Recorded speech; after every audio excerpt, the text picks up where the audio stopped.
We hope you've been enjoying our series. Don't forget to like, subscribe, and click the notification bell so you never miss an upload. If you're new here, welcome to our channel, where we make childbirth education fun, easy, and approachable. Congratulations on your pregnancy, or welcome if you're just curious. In this video, we'll walk you through the amazing week-by-week journey from the moment of conception to delivery. Each week brings new milestones for your baby and your body. First up, we've got the first trimester, which covers weeks 1 to 12. Now, technically, you aren't pregnant yet, but your body is preparing for a possible pregnancy. Your hormones are surging after a recent menstrual cycle.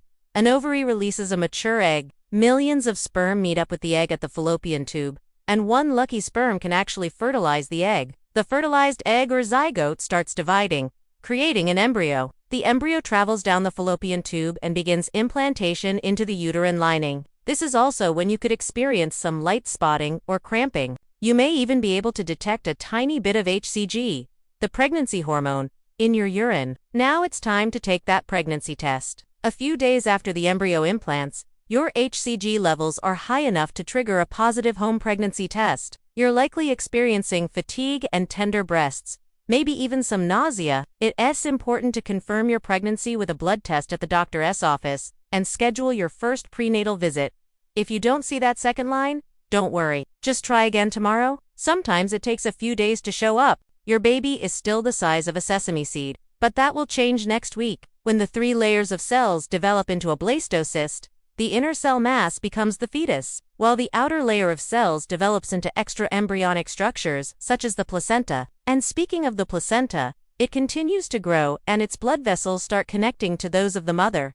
As your baby develops, they'll need folic acid, lots of it, so it's a good idea to start taking a supplement now. By the way, this is a great time to start taking a daily prenatal vitamin. By the end of week 5, your baby is still tiny, but major organs start forming. Now, your baby's heart starts developing and becomes the size of a pinhead. Even though your baby isn't making any moves yet, you may be experiencing some movement in your abdomen.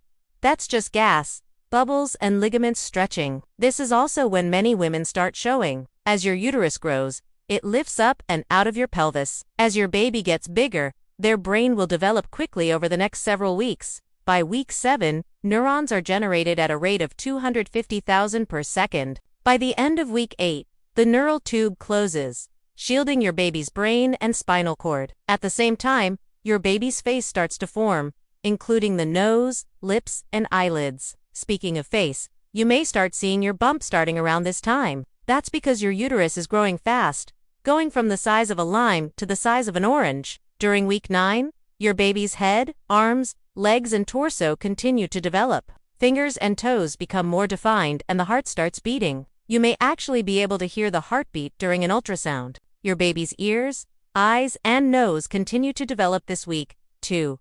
During week 10, the liver starts producing bile. Kidneys filter waste from the blood. The reproductive organs begin to develop. All of your baby's vital organs are beginning to function. And because of that, you may be experiencing nausea, especially in the morning. Food aversions are common. That means certain smells or tastes turn you off. Trust us, you're not alone in this. Lots of people say the best remedy is to eat small amounts of food more frequently through the day. Also, ginger tea is a natural antiemetic, meaning it helps with nausea. Try drinking some hot ginger tea and see if it helps. Week 11 is all about growth spurts. Your baby is getting longer and heavier, and their sex organs are becoming more distinct. They're still the size of a lemon, but that's about to change during week 12. By the end of the first trimester, your baby is about 2 inches long, the size of a large orange. The bones continue to harden and become more flexible, allowing them to move and stretch.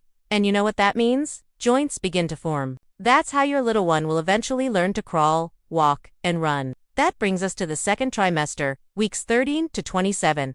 Woohoo! You made it through the first trimester, and your baby is still growing. If you had a rough first trimester, you will probably be happy to know that the second trimester is often called the golden period of pregnancy. That's because morning sickness goes away and energy returns, and you can finally start showing off that baby bump.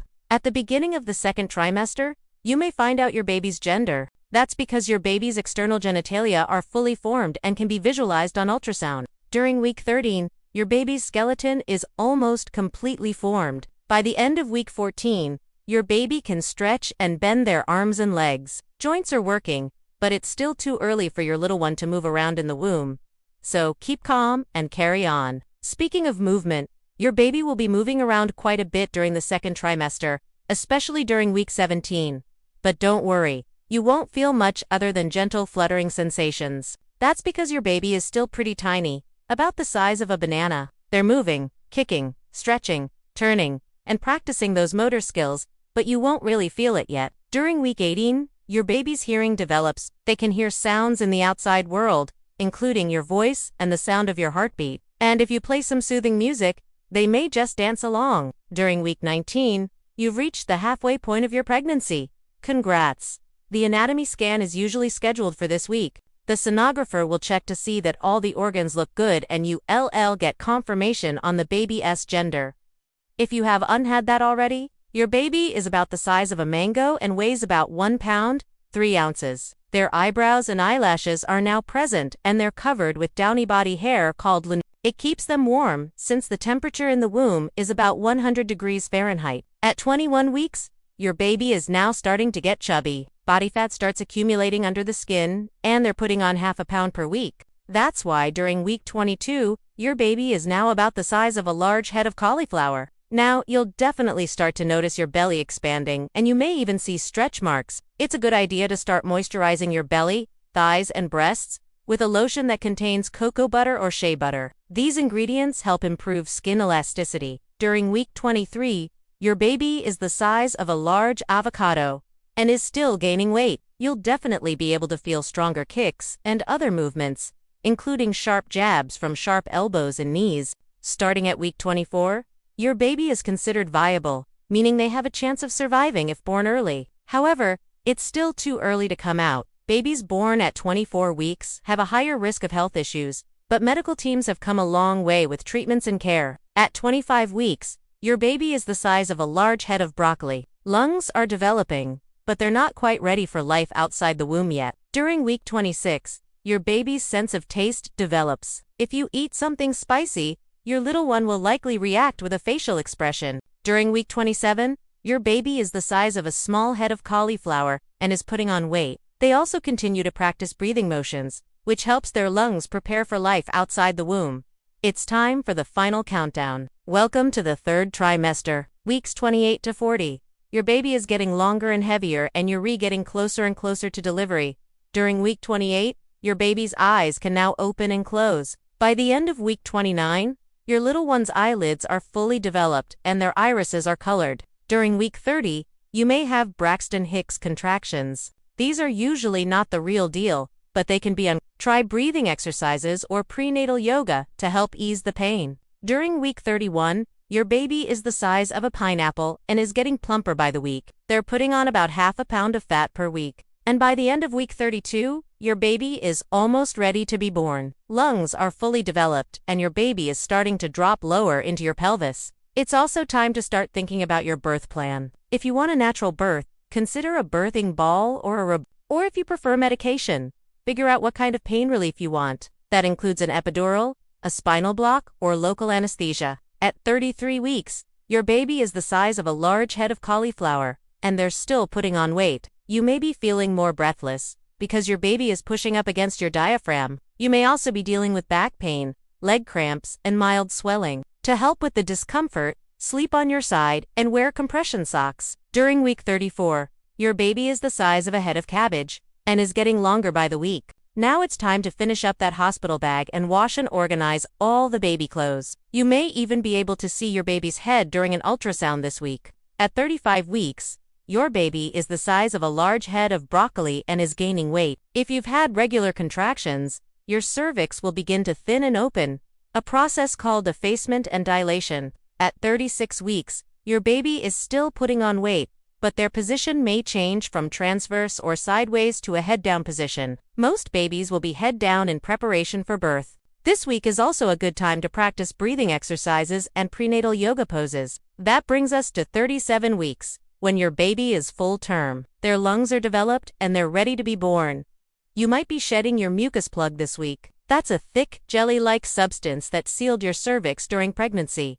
Once it comes out, labor can begin at any time. You may also experience pelvic pressure as your baby continues to drop into your pelvis. At 38 weeks, your baby is getting ready to make their grand entrance. They're the size of a medium head of cauliflower and weigh about 6 pounds, 8 ounces. This week, pack some snacks and chargers for your phone in your hospital bag. You don't want to be hungry or without a phone during labor. At 39 weeks, your cervix is probably 2 to 3 centimeters dilated.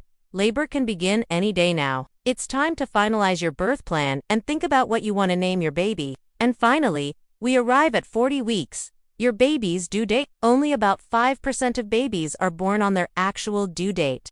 If you're still pregnant after 40 weeks, your care provider may recommend inducing labor. But before you go into labor, make sure you're staying active and drinking plenty of fluids. Labor can begin at any time.